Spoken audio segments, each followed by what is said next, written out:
to our special guest tonight. Bart von Ark, Executive Vice President and Chief Economist at the Conference Board, joins me right here in the Mumbai studio. Welcome to India, Bart. Thank you for being here, Monica. I know we want to start talking about the leading economic index that the Conference Board has developed for India, and it doesn't paint a very pretty picture for India. But before I get to that, let's talk a little bit about what's going on in the US. We're seeing this political turmoil. It reminds us of 2011. Now, in 2011, it did roil markets. We did see a credit rating cut.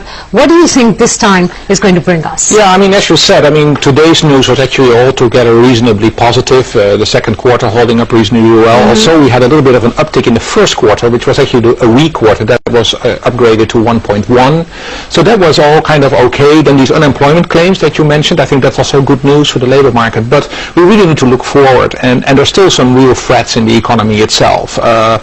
First of all, there is the labor market, as you mentioned. I mean, unemployment remains very high.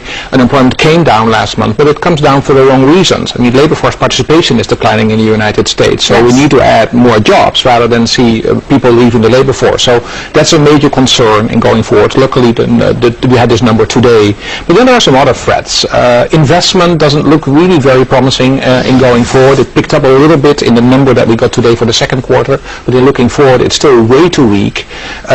Profits actually have been downwardly adjusted, probably by about 10 billion, so that isn't going to paint a very nice picture.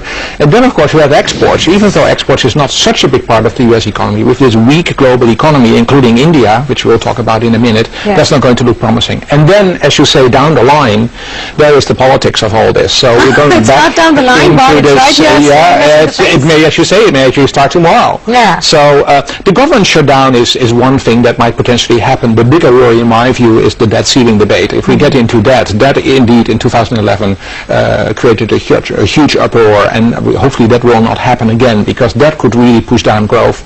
But still, I mean, even without that, this fourth quarter will probably show us about a 2% growth rate, so it will be much less than the 2.5% growth rate. And even in the final part of the year, without all this trouble, I don't think the U.S. economy will grow much faster than 2.5%.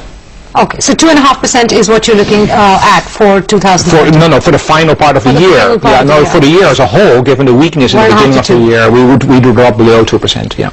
Below 2%. Yeah, for the year as a whole. All right, so every time we've hit on a government spending situation in the U.S., and we've hit upon it fairly frequently in the last 2 years. 2011, we ran through something pretty similar. Then we had the fiscal cliff last year. We had the sequester early this year, and it sort of creates panic for a bit, but then we managed to get past it. My question is, this time round, we're experiencing this at a time when we know that the Federal Reserve is going to start pulling back, whether it pulls back in October, November, December, or early next year. So that confidence of unlimited liquidity isn't there in this market.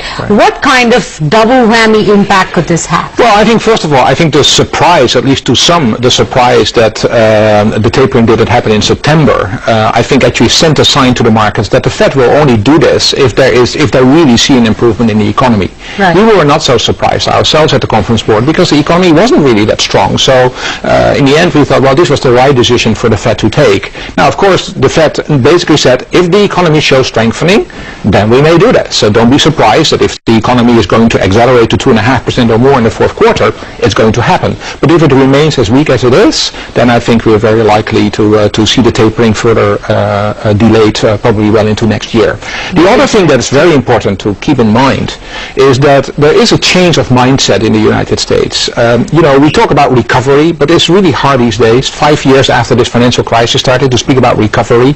We're really now talking about why is it that the U.S. economy is growing so slowly. And really, the Fed cannot have this quantitative easing going on forever just to prop up the economy. Despite $2 trillion of cash injection into the economy, you're disappointed with growth. Imagine what happens if the Fed starts pulling back and you have this political overhang. So the question I'm asking is, are we headed into more uncertain times when it comes to the fundamental economy in the U.S. and therefore, by extension, the markets as well? Yeah, so the question, I think, really is what signals, how will the Federal Reserve find the exit? But they will look for an exit out of this quantitative easing. It cannot go on forever.